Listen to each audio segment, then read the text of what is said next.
सभ्यता। साथियों, सिंधु घाटी सभ्यता जो है इसके प्रमाण आज से 3300 से 1700 साल पहले यानी ईसा पूर्व बीसी बिफोर क्राइस्ट मिले हैं। तो पहले आप ये समझिएगा, हम पहले से ही 2019 में चल रहे हैं, तो 2019 तो ये यानी ईसा के बाद के 2019 और उस 2019 से पहले लगभग 3300 साल और जोड़ दो, तो कहने का मतलब ये हो गया कि 3300 प्लस 2000 कुल मिला के 5000 साल पुरानी सभ्यता हो गई है। तो 5000 साल पुरानी सभ्यता, और आपको जानकर के आश्चर्य होगा साथियों कि इस सभ्यता में केवल और केवल किसी तरह के कोई नमूने या घोड़ा गाड़ी या फिर इस तरह की चीजें नहीं मिली, बल्कि इसके अतिरिक्त प्रॉपर तरीके से जैसे लोग शहर में रहते हैं इस प्रकार की शहरी सभ्यता के भी यहां पर प्रमाण मिले हैं। साथियों, जैसा यहां नाम इस्तेमाल किया गया है सिंधु घाटी, सिंधु घाटी क्यों इस्तेमाल किया गया है? क्योंकि सिंधु नदी के बेसिन में, बेसिन का मतलब क्या हुआ? सिंधु नदी की जो भी सहायक नदियां हैं और सिंधु नदी जहां बहती है उस नदी के आसपास यह सभ्यता विकसित हुई थी। देखो साथियों, एक चीज तो हम आज के दिनों में भी देख सकते हैं, क्या कोई ना कोई बड़ा शहर किसी नदी के सामने ही, नदी के किनारे ही स्थित होता है। तो यह तो बात हमें अच्छे से समझ में आती है कि नदी के किनारे स्थित होना, यह बात तो पुराने समय से चली आ रही है और यह प्रमाणित है कि भाई शहर होगा तो शहर के आसपास जनजीवन होगा, और जनजीवन होगा तो लोग कहीं ना कहीं से पानी से अपना काम चलाएंगे। तो मेरे प्यारे साथियों, तो पॉइंट क्या है कि सिंधु घाटी सभ्यता जब हम बात लिखते हैं तो यह सिंधु घाटी सभ्यता सिंधु नदी के किनारे स्थित सभ्यता थी, यानी कि यहां पर जो शहरी व्यवस्था थी वो सिंधु नदी के किनारे स्थित थी। अब जैसे कि मेरे बहुत सारे साथी जानते हैं अच्छे से कि सिंधु नदी हिमालय से निकलती है, पंजाब से होकर के अपने रास्ते में जो 5 आब जिसको बोलते हैं, पंजाब का मतलब 5 आब, 5 नदियां, और उनमें से बहते हुए पाकिस्तान में होकर के अल्टीमेटली अरब सागर में गिर जाती है।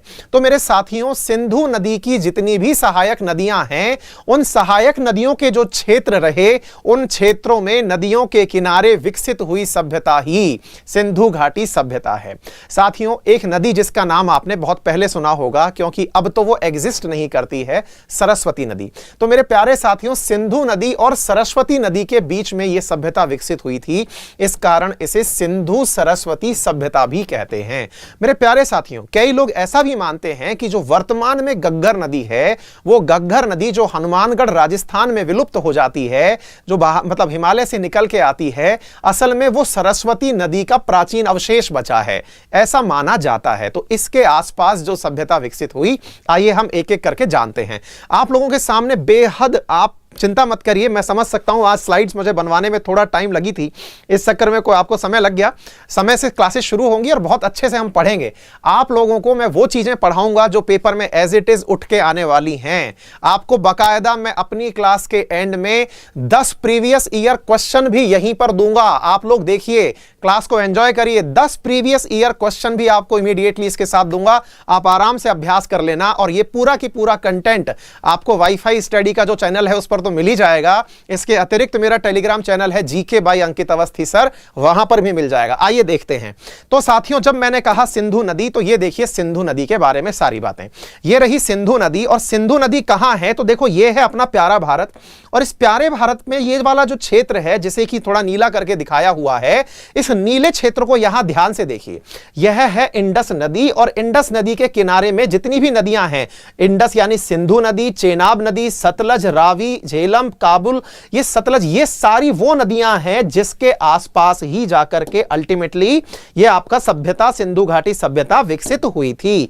तो आपको मैंने पहले तो ये दिखाया कि सिंधु नदी का क्षेत्र कौन सा है, पहले तो आपने ये देखा। अब देखिए, इन नदियों को ही अगर हम ध्यान से देखें तो सिंधु घाटी सभ्यता के जो भी क्षेत्र विकसित हुए वो इस नदी के किनारे कैसे कैसे विकसित हुए। देखिए साहब, आपके सामने एक एक जगह मैं आपको बताता हूं। साथियों, यहां पर अगर आप देखते हैं तो ये लिखा हुआ है मोहनजोदाड़ो। ये मोहनजोदाड़ो कौन सी नदी के किनारे स्थित है? तो सिंधु नदी के किनारे स्थित है। साथियों, सीधा सीधा सवाल आपके एसएससी में मल्टीपल टाइम पूछा है, आज प्रैक्टिस के लिए सवाल लेके आया हूं, देखिएगा और खुद से अंदाजा लगाइएगा। ये एक एक फैक्ट आपको वो बताऊंगा जो पेपर के लिए उपयोगी होगा। यह सेशन भले ही आधे घंटे का क्यों ना हो, लेकिन इस सेशन के अंदर आपको वो चीजें पढ़ाऊंगा मैं।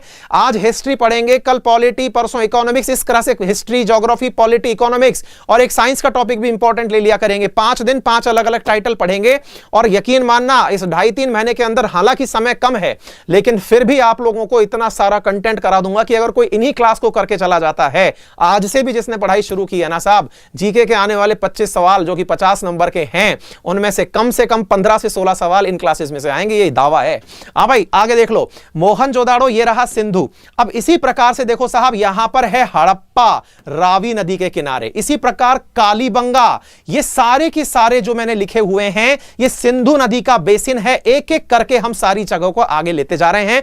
आप अपने साथियों को जल्दी जल्दी लाइव करते जाओ, सेशन बड़ा धमाकेदार होने वाला है। अपने साथियों को लाइव कर दो, इन्फॉर्म कर दो कि साहब क्लासेस शुरू हो चुकी हैं, ठीक है ना।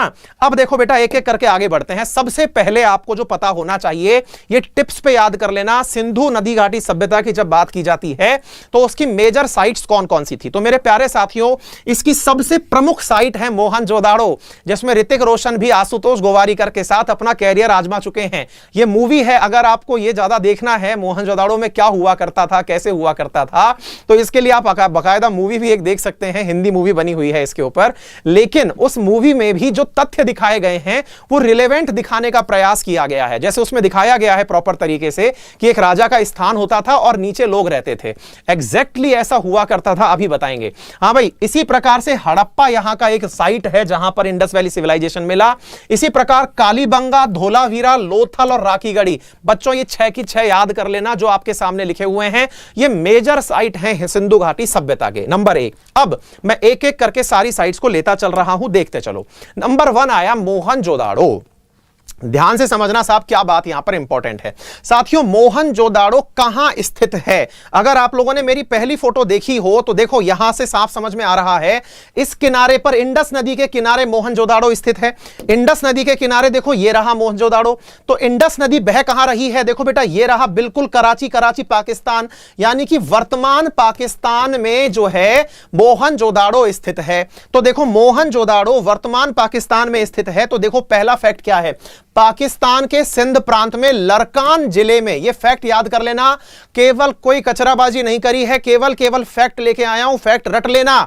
सिंध प्रांत, पाकिस्तान के सिंध प्रांत में लरकान जिले में स्थित है कौन? मोहनजोदाड़ो। नंबर 2, इसकी खोज किसने की थी? इसकी खोज की थी राखलदास बनर्जी ने। राखलदास बनर्जी ने कब करी थी? 1922 में। अब आप सोचेंगे कि सर ये 5000 साल पुरानी जो सभ्यता है, इसकी खोज का क्या मतलब है?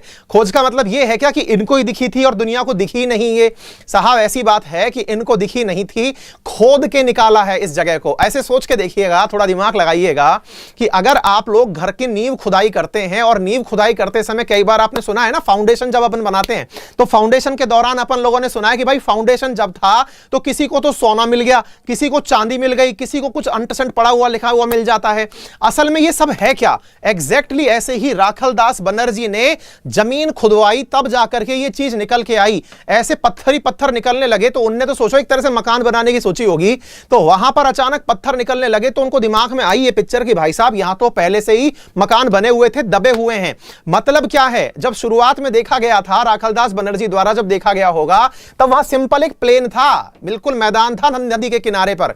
तो नदी के किनारे मैदान था तो दिमाग लगाना एकदम। तो बोले सर ये मैदान कैसे बना? इसका मतलब उस मैदान के नीचे मोहनजोदाड़ो दब गया था क्या? एग्जैक्टली उस नदी के किनारे मोहनजोदाड़ो दब चुका था। दब चुका था मतलब मोहनजोदाड़ो को खोद के बाहर निकाला गया है। तो अब सवाल बनता है मोहनजोदाड़ो विलुप्त तो कैसे हुआ? तो भाई साहब कयास लगाए जाते हैं, क्योंकि उस समय तक का तो कोई आदमी अभी तक जिंदा है नहीं, लेकिन कयास लगाए जाते हैं कि साहब ऐसी बात रही होगी कि उस समय सिंधु नदी घाटी के अंदर इतनी बाढ़ आती थी, जो बाढ़ आज तक आ रही है, तो 5000 साल पहले तो ग्लेशियर काफी ज्यादा थे, तो उस समय बाढ़ और भी ज्यादा आती होंगी सर। तो ऐसी स्थिति में हो सकता है कि मोहनजोदाड़ो मोहनजोदाड़ो को बाढ़ के पानी ने डुबो दिया होगा। पहली बात तो यह समझना। दूसरी बात, कोई भयंकर बीमारी फैल गई होगी साहब। तीसरी बात, हो सकता है सर बाढ़ के कारण लोगों ने फिर घर बदल के रहना शुरू कर दिया हो। ये तमाम कयास लगाए जाते हैं कि मोहनजोदाड़ो खत्म कैसे हुआ। डन बेटा। तो खोजा कब गया? 1922 में। यह बात समझ में आ जानी चाहिए। सिंधु नदी के तट पर है। यह सवाल रट लेना, महत्वपूर्ण सवालों में से सवाल है, कौन सी नदी के तट पर है। मोहनजोदाड़ो का शाब्दिक अर्थ, अब शाब्दिक अर्थ समझना, जब यह खोदा गया था तब उसका नाम पहले ऐसा नहीं था कि कहीं तख्ती लिखी मिली। जैसे कि आप कभी जयपुर आते हैं तो नोटिस बोर्ड पर लिखा मिलता है जयपुर में आपका स्वागत है, लखनऊ में जाते हैं लखनऊ में आपका स्वागत है। ऐसा नहीं था कि राखलदास बनर्जी खोद रहे थे और उन्हें तख्ती मिल गई मोहनजोदाड़ो में आपका स्वागत है, ऐसा नहीं हुआ था। तो मोहनजोदाड़ो जो नाम रखा वो राखलदास बनर्जी जैसे ही जो उत्खनन करने वाले लोग थे उन्होंने रखा और इनका अर्थ निकाला कि असल में हमें ऐसा लगता है कि यहां पर लोगों को दफनाया गया होगा। पहले ध्यान से समझना, लोगों को दफनाने के बाद ही तो बहुत सारे एक साथ अस्थि पंजर मिलते हैं, तो उनको लगा कि यहां लोगों को दफनाया गया होगा तो उस जगह का नाम रख दिया मोहनजोदाड़ो, जिस शब्द का शाब्दिक अर्थ होता है मृतकों का टीला, यानी कि मृतकों को दबा के रखा गया था तो मृतकों का टीला बना दिया गया। इतनी बात समझ में आ गई आप सभी साथियों को। अब दूसरी चीज देखो, यहां पर जो सवाल बनता है कि कौन कौन सी चीज के यहां प्रमाण मिले हैं, कौन सी चीज ऐसी है जो यहां एविडेंस के रूप में मिली है। तो आइए देखते हैं मेरे प्यारे साथियों, यहां पर एविडेंस के रूप में एक एक करके मैं यहां साइड में खड़ा हो जा रहा हूं, समझाता जा रहा हूं। यहां मिला है वृहद स्नानागार। वृहद स्नानागार का मतलब क्या है कि यहां पर लोग नहाया करते थे। अब बोले सर नहाने के लिए भी कोई बड़ी बात होती है क्या? अरे साहब यहां पर बड़ी बात यह है कि इस स्नानागार के अंदर जो असली बात है वो ये कि उत्तर और दक्षिणी किनारे पर सीढ़ियां हैं। देखो बेटा, ये है नॉर्थ और ये है साउथ। सोचो उस समय 5000 साल पहले भी स्विमिंग पूल का शौक हुआ करता था। ये स्विमिंग पूल है उस समय का, समझ में आ रहा है कुछ? उस समय का स्विमिंग पूल है जो अब दिख रहा है खुदाई के अंदर। क्लियर? तो समझो कि यहां पर वृहद स्नानागार मिला है नंबर 1, जिसके अंदर साउथ में और कहां पे, साउथ में और नॉर्थ में सीढ़ियां बनी हुई हैं। तो उम्मीद है आपको यह बात समझ में आ गई होगी कि यहां पर साउथ में और नॉर्थ के अंदर सीढ़ियां प्राप्त हुई हैं। सीढ़ियां आपको साफ साफ इसके अंदर दिखाई दे ही रही हैं। अच्छा, इसके अतिरिक्त और क्या है? इसके चारों तरफ छोटे छोटे कक्ष बने हुए हैं। छोटे छोटे कक्ष का मतलब क्या है कि ये देखो छोटी छोटी सी जगह बने हुए हैं, कमरे टाइप की जगह, जहां पे ऐसा लगता है कि नहाने के बाद शायद चेंज करने जाते होंगे लोग बाग, है ना भाई? हाँ भाई। नेक्स्ट देखो, वृहद अन्नागार, ग्रेनरी। यहां पर स्विमिंग पूल मिला है, ये तो हो गया नहाने की जगह, ठीक है ना, यानी कि बाथ नहाने के लिए जो पर्टिकुलर स्थान था वो मिला। दूसरी क्या मिली बेटा यहां पर? वृहद अन्नागार, ग्रेनरी। ग्रेनरी का मतलब जैसे अपने आज के समय में भी क्या होता है, अनाज रखने के लिए अपन बहुत बड़ा कोटा बनाते हैं ना, अपन बहुत स्टोर करने के लिए, अनाज स्टोर करने के लिए जगह बनाते हैं। एग्जैक्टली यहां पर भी अनाज रखने के लिए बहुत सारी ग्रेनरियां मिली हैं। ये जो कोटे हैं ना, इनके अंदर अनाज के प्रमाण मिले, जिससे यह अंदाजा लगा कि यहां पर जो है अन्नागार हुआ करता था, सामान रखते थे, ग्रेनरी होती थी। तीसरा जो सबसे इंपॉर्टेंट सवाल पूछा जाता है मेरे प्यारे साथियों, यहां पुजारी की मूर्ति मिली है। यह पुजारी है, यह कैसे पता चला?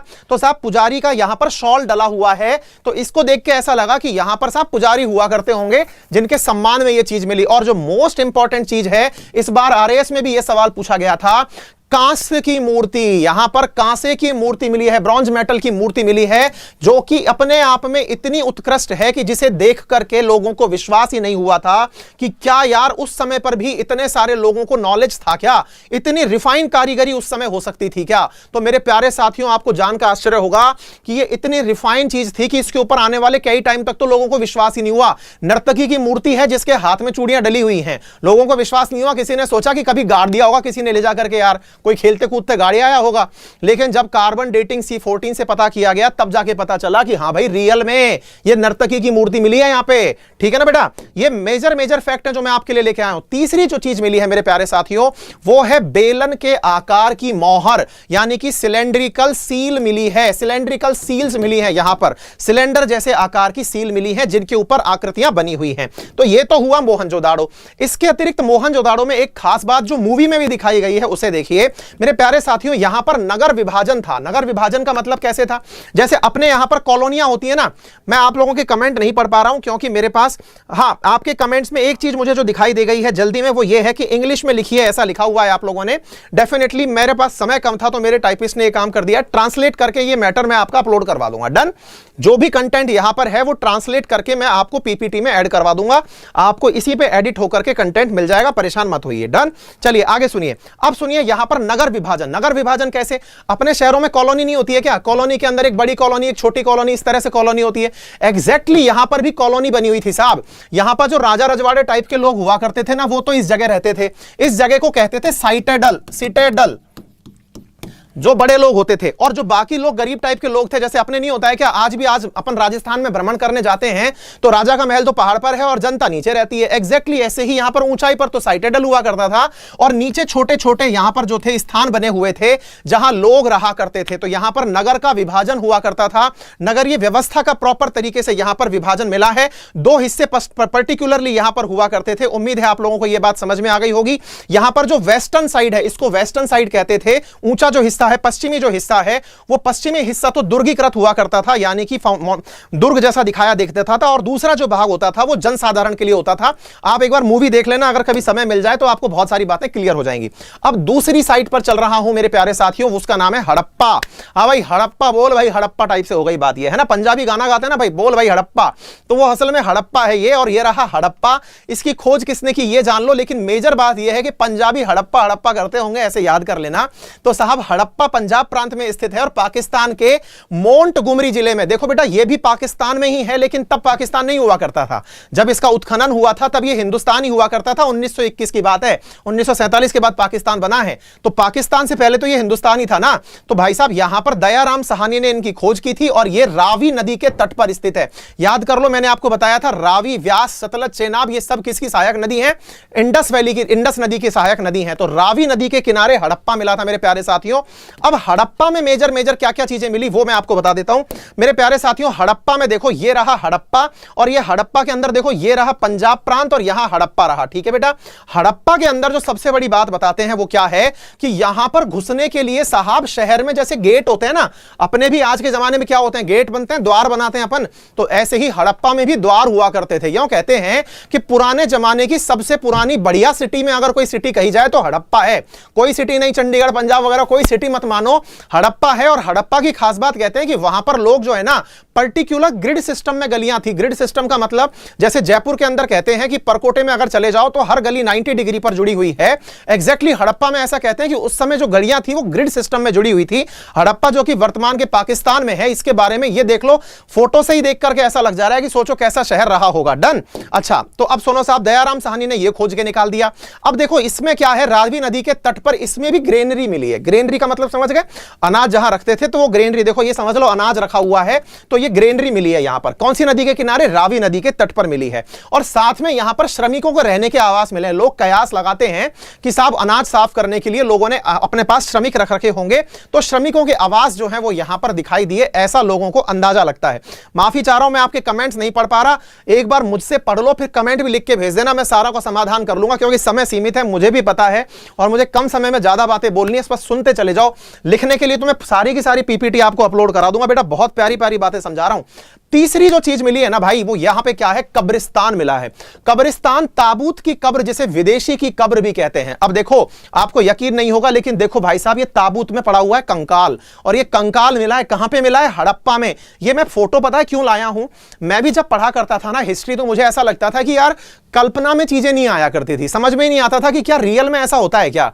लेकिन मैं आपको विद एक्सकवेशन से, नेट से फोटो निकाल के लाया हूं, ऐसी रियल में चीजें पाई गई हैं बेटा, है ना। तो ये चीज मिली है साहब, यहां पर कब्रिस्तान मिला है। और तीसरी चीज श्रृंगार पेटिका और खिलौने नुमा बैलगाड़ी, अरे इक्का गाड़ी जिसको कहते हैं ना, बैलगाड़ी, खिलौने नुमा बैलगाड़ी मिली है प्यारे साथियों। कहां मिली है? हड़प्पा में। इन फैक्ट्स को आप एज इट इज याद करते चले जाना। चौथी चीज जो मिली है यहां पर वह है स्वास्तिक का निशान, जिसे अपन सातिये का निशान कहते हैं ना, तो सातिये का निशान यहां पर मिला है, देखो ये रहा। ठीक है साहब। नेक्स्ट चीज देखिए, कालीबंगा। कालीबंगा भी एक आपकी साइट बता दी मैंने। कालीबंगा, इसकी खोज किसने की थी? अमलानंद घोष ने 1952 में की थी। ये इंपॉर्टेंट फैक्ट है बेटा। हनुमानगढ़ में घग्गर नदी के तट पर, याद करो मैंने कहा था सिंधु नदी घाटी सभ्यता को क्या कहते हैं? सिंधु और सरस्वती नदी घाटी सभ्यता कहते हैं ना। तो सरस्वती का ही मैं क्या कह रहा हूं, घग्गर नदी। सरस्वती को वर्तमान में किस नाम से जा रहे हैं? घग्गर नदी से। पोर्ट अब्बास पाकिस्तान में जाके विलुप्त हो जाती है। अपन पढ़ते हैं ना घग्गर नदी के बारे में, हनुमानगढ़ में घग्गर नदी, ठीक है। यहां पर दोहरी खेती के प्रमाण मिले हैं। दोहरी खेती मतलब दो एक फसलें एक साथ उगाई जाती थी। कौन कौन सी? चने और सरसों। अब आप में से कई लोगों को ना जो पहली पहली बार सुन रहे होंगे जीके, उनको लगेगा अरे सर पागल हो गए हो क्या, ये बातें कोई पढ़ाने की होती है ना। आज के जमाने में तो ये सब चीजें कॉमन है महाराज। ये आज से 5000 साल पहले की बात हो रही है, जिस समय यही यकीन नहीं था कि मानव सभ्यता भी थी कि नहीं। उस समय की बातें हो रही है और उस समय ये बातें मिलना अपने आप में बहुत बड़ी बात है। उस समय से ये अंदाजा लग रहा है कि लोगों में उस समय शहर बना के रहने के तरीके पता थे लोगों को ड्रेनेज सिस्टम पता था। अगर इस फोटो को ध्यान से देखा हो ना तो आपको दिख जाएगा, इसमें नाली का सिस्टम बना हुआ है प्रॉपर तरीके से। देखो अरे खा गया ये रहा, देखो ये नाली बनी हुई है, गेट के नीचे से नाली निकल के आ रही है, आप गेट के ऊपर से निकल के जा रहे हो, शहर के अंदर से ड्रेनेज सिस्टम बना हुआ है। तो अंदाजा लगा लो ये 5000 साल पुरानी बातें हो रही हैं। लोगों को इतना नॉलेज हुआ करता था और आज हम चला रहे हैं स्वच्छ भारत स्कीम, जिसके अंदर लोगों को यही सिखा रहे हैं कि नाली में पानी छोड़ो, ठीक है ना भाई। तो यहां पे देखो एक जो चीज यहां मिली है, इसके अंदर वो खास क्या है, कालीबंगा के अंदर युग्मित समाधान। युग्मित समाधान का मतलब समझ में आ रहा है बेटा? दो जो वो है शव जो है वो एक साथ गाड़ करके रखे गए थे। तो अंदाजा लगाया जाता है कि हस्बैंड वाइफ के होंगे या फिर जो एक दूसरे को चाहते होंगे उनको। कई लोग इस तरह का कयास लगाते हैं कि शायद सती प्रथा का शुरुआत यहीं से हुआ होगा, यानी एक मर गया फिर उसी के बगल में दूसरा गाड़ दिया, कि आत्माएं आई और आकर के ले गई। तरह तरह के कयास है, किसी को कोई नहीं पता है साहब, 5000 साल पुराना कोई नहीं जगा हुआ है, ठीक है ना। तो ठीक है साहब, ये चीज हो गई। तो यहां पर युग्मित समाधान मिला है। नेक्स्ट चीज जो है साथियों, कालीबंगा को है ना, बंगा के अंदर बेंगल, बेंगल के मतलब समझ रहे हो, जो बेंगल पहनते हैं ना, कड़े वगैरह पहनते हैं, उसके लिए कालीबंगा को बेंगल से नाम कालीबंगा पड़ा है, ठीक है बेटा। हाँ भाई, नेक्स्ट चीज देखिए लोथल। अब ये लोथल कहां है साथियों? ये अपने हिस्से पड़ गया, यानी कि गुजरात के अहमदाबाद में स्थित है ये, और इसको ना भोगवा नदी के किनारे स्थित है। रंगनाथ राव ने इसकी खोज की थी। मैं केवल वही फैक्ट लेके आया हूं जो आपको एग्जाम में याद करने हैं, इसके अलावा आपको कोई फैक्ट याद नहीं करना है, इन्हीं फैक्ट्स को याद कर लेना। और रही बात ऐसी जिनको अंग्रेजी चाहिए, उनको मैं बता दूं कि बेटा ये जो नाम है ना, ये अंग्रेजी में भी रंगनाथ राव ही रहेगा, और जो यहां पर गुजरात का अहमदाबाद है वो गुजरात का अहमदाबाद ही रहेगा। भोगवा नदी की जगह रिवर कहलाएगी। तो इसमें ज्यादा दिमाग में वो मत ले आना कि साहब हमारे तो घुस ही नहीं रहा दिमाग में। बेसिक पॉइंट मैं समझ सकता हूं, आपके लिए मैं ले आऊंगा, ट्रांसलेट करा के पीडीएफ अपलोड भी करा दूंगा, लेकिन पढ़ते समय पहले से प्रायर नोशन लेके मत बैठ जाओ कि अरे राम जी मुझे तो कुछ नहीं आ रहा है। दैनिक भास्कर जिनको पढ़ना आता है ना, वो सब चीज पढ़ना जानते हैं, तो इस समय दिमाग मत लगाओ, पढ़ो बेटा। हाँ भाई, नेक्स्ट देखो, नेक्स्ट है यहां पर छोटे बंदरगाह के प्रमाण मिले। बंदरगाह का मतलब क्या होता है यार? बंदरगाह का मतलब होता है पोर्ट सिटी। पोर्ट का मतलब क्या होता है? ऐसा माना गया कि यहां से है ना हम लोग व्यापार किया करते थे, यहां पर जहाज निर्माण कार्य होता था और जहाजों को लाके खड़ा किया जाता था। देखो बेटा, यहां पर है ना प्रॉपर तरीके से ये जो जगह दिख रही है आपको, इस जगह पे ऐसा समझा जाता है कि यहां पर जहाज का निर्माण किया जाता था। पुराने जमाने के बंदरगाह के रूप से इस बात को जाना जाता है बेटा, इसको ध्यान रख लेना, ठीक है ना। अच्छा एक बात और देखो, इसको इस बात का अंदाजा लगाया गया लोथल के हिसाब से। देखो इधर ये रहा लोथल, और लोथल से ऐसा अंदाजा लगाया गया कि लोग यहां से होकर के ट्रेड करते थे। कहां पे? मेसोपोटामिया में ट्रेड करते थे। हड़प्पा, इजिप्ट, मेसोपोटामिया, और इस रूट के साथ हमारा ट्रेड हुआ करता था पुराने जमाने में। ये ट्रेड रूट यहां पे पता चला। और क्या पता चला मेरे प्यारे साथियों? यहां पे मन के बनाने का, मन के मतलब समझ रहे हो ना, मींस बनाने का फॉर्मूला पता चला। औद्योगिक नगरी भी कहते हैं, इस फैक्ट को याद कर लेना। यहां फारस की मोहर भी मिली है, यानी कि आपको इजिप्ट वाली जो मोहरें हैं वो यहां पर मिली है, ठीक है ना। गल्फ की मोहर मिली है, पर्शियन गल्फ की मोहर मिली है। एक साइट और मैं यहां पे कवर करा दे रहा हूं जिसका नाम है धौलावीरा। धौलावीरा कच्छ गुजरात में स्थित है, लेकिन ये किसी नदी के किनारे स्थित नहीं है। ये फैक्ट याद रख लेना, क्योंकि अक्सर ये माना जाता है कि सिंधु घाटी की जो सभ्यताएं हैं वो किसी ना किसी नदी के किनारे मिली हैं, लेकिन ये किसी भी नदी के किनारे नहीं है, ये बात जान लो। और जो इंपॉर्टेंट फैक्ट है मेरे प्यारे साथियों वो क्या है? यहां पर स्टेडियम का प्रमाण मिला है। तो स्टेडियम का प्रमाण मिला है, रविंद्र सिंह भिष्ट ने इसको 1990 में खोजा था। बेटा आपको चार ही बातें याद रखनी होती है, किसने खोजा, क्या प्रमाण मिले, कौन सी नदी के किनारे मिले। इसके अलावा इंडस वैली सिविलाइजेशन में कुछ याद मत करना, सवाल इनमें से ही आएगा। और अभी दिखाऊंगा, और 2 मिनट रुक जाओ, बस लास्ट बची है। हाँ भाई, अब देख लो, ये जो पेज है ना, ये समझ लो 100 आउट ऑफ 100 नंबर दिलाने वाला पेज है। मतलब इसको पढ़ लिया तो बेड़ा पार है। बेड़ा पार कैसे है मैं आपको वो बता दूं। ये वो फैक्ट हैं जो पेपर में एज इट इज पूछे जाते हैं। क्या कि भाई बेलनाकार मोहर कहां कहां मिली? बेलनाकार मोहर मिली है साहब मोहनजोदाड़ो में और कालीबंगा में, याद कर लेना। अरे सिलेंड्रिकल सील को मोहर कहते हैं, सील मतलब मोहर होता है, ठीक है ना। दूसरी बात, युग्मित समाधान, यानी कि कपलेट रूप में लोग कहां पर कब्र बना दिए गए, तो वो बन गए कालीबंगा में और लोथल में। तीसरा है मन के बनाने की फैक्ट्री कहां मिली? अरे मन के मतलब जिससे माला के अंदर मणियां नहीं डलते हैं क्या, वो वाले मन के बनाने की फैक्ट्री कहां मिली? तो वो मिली है लोथल में और चहुदाड़ो में। हवन कुंड वो पढ़ते हैं ना अपन, एक गाना मिल्खा सिंह का गाना है कि हवन कुंड दोस्तों का मुंड जो है, तो वो हवन कुंड जो है वो कालीबंगा और लोथल में मिला है। घोड़े की मूर्ति कहां मिली है? लोथल में मिली है। घोड़े की अस्थियां कहां मिली हैं? सुरकोटड़ा में मिली हैं। बेटा इस पेज को ना अपने पास चिपका के रख लेना, सवाल आएगा इसमें से, फिर मत कहना गुरुजी कहा नहीं था आपने। जो पेज मैं लेके आया हूं, जो फैक्ट मैं लेके आया हूं, अभी मेरी क्लास के तुरंत बाद लेके बैठ जाना, एज इट इज सवाल आते हैं। अब यकीन दिलाता हूं कैसे आते हैं, देखो बेटा ये रहे सारा पेपर आपका। पहला सवाल है एसएससी एफसीआई एग्जाम 2002 में आया हुआ है, सिंधु घाटी सभ्यता शहरों की गलियां थी, मैंने आपको बता दिया एकदम बहुत बढ़िया वाली चौड़ी और सीधी गलियां हुआ करती थी, याद कर लो। निम्नलिखित में से कौन सी सभ्यता अपने नगर नियोजन के लिए, सिटी प्लानिंग के लिए जानी जाती है? तो भाई साहब सिंधु घाटी सभ्यता। मैंने कहा ना सबसे पुराना शहर जो है वो सिंधु घाटी सभ्यता का। कहां में आया ये? एसएससी सीपीओ में 2017 में सवाल पूछा गया है। नेक्स्ट देख लो, हड़प्पा और मोहनजोदाड़ो के खंडर निम्नलिखित में से किस नदी के तट पर हैं? भैया कितनी बात बता दूं, हड़प्पा और जो मोहनजोदाड़ो है ये डाउटफुल सवाल में ले लिया गया था, असल में ये नदी है सिंधु नदी, जिसको स्टार मार्क कर दिया गया था, ठीक है ना। सिंधु घाटी सभ्यता के निम्नलिखित स्थानों में से कौन सा स्थान सिंधु नदी के किनारे पर स्थित है? अभी पढ़ाया है, मोहनजोदाड़ो स्थित है। कहां पे आया ये? एसएससी के स्टेनोग्राफर एग्जाम 2017 में आया है। हाँ भाई, सिंधु घाटी सभ्यता की लिपि कौन सी थी? यहां पर लोग जो लिखते थे ना वो आज तक पढ़ी नहीं गई है, यानी कि लोगों को समझ में नहीं आया क्या लिखा गया है। अच्छा हुआ सिलेबस कम रह गया आपका, ठीक है ना। अगर पढ़ा लिया जाता तो फिर रटनी और पड़ती कौन सी लिपि मिली है। तो अज्ञात लिपि है, किसी को पता नहीं है कौन सी लिपि है। ये कहां हुआ है? 2013 में आया है एसएससी सीजीएल एग्जाम सीएचएसएल में। मोहनजोदाड़ो का स्थानीय नाम क्या है? मैंने अभियाल करा दिया, मृतकों का टीला इसका स्थानीय नाम है। ये कहां आया है? एसएससी ऑनलाइन 2017 में आया है सवाल। मोहनजोदाड़ो का सबसे बड़ा भवन कौन सा था? मैंने आपको बता दिया, स्नानागार और धान्यागार। स्नानागार यहां का सबसे बड़ा भवन था। विशाल स्नानागार ग्रेट बात कहां मिला है? मैंने अभी बता दिया, मोहनजोदाड़ो में मिला है, 2005 में सवाल पूछा गया है। ये लो जी, सिंधु घाटी के लोगों को महत्वपूर्ण रचना निम्नलिखित में से कौन सी मूर्ति मिली है? नृत्य करती हुई कांसे की मूर्ति मिली है। देवी माता की पूजा किससे संबंधित है? तो सिंधु घाटी सभ्यता से संबंधित है, 2012 में आया है। भाई साहब मैंने आपको रॉकेट की स्पीड में वो वाले सारे फैक्ट बता दिए जो एग्जाम में आते हैं। सिंधु घाटी सभ्यता। अब सुनो बेटा, अक्सर क्या होता है ना, यूट्यूब के वीडियो को हम 1.25 पर या 1.5 पर करके सुनते हैं। यूट्यूब पर ही एक और ऑप्शन होता है 0.75 की स्पीड पे सुनने का। तो मेरी क्लास को कृपया करके 0.75 पर सुनना। मैंने बहुत जल्दी जल्दी बोला है, आप आराम आराम से सुनना, आपका आधा घंटा अपने आप निकल के आ जाएगा, ठीक है। तो इतना सारा कंटेंट लाने के लिए मुझे थोड़ा सा प्रयास करना पड़ा था, आप लोगों ने मेरे साथ इंतजार किया, उसके लिए बहुत बहुत धन्यवाद। इसी प्रकार से बने रहें, अपने अन्य साथियों को बता दो, एकदम बढ़िया वाली आग लगा देंगे जैसा लिखा हुआ आया है, ठीक है ना।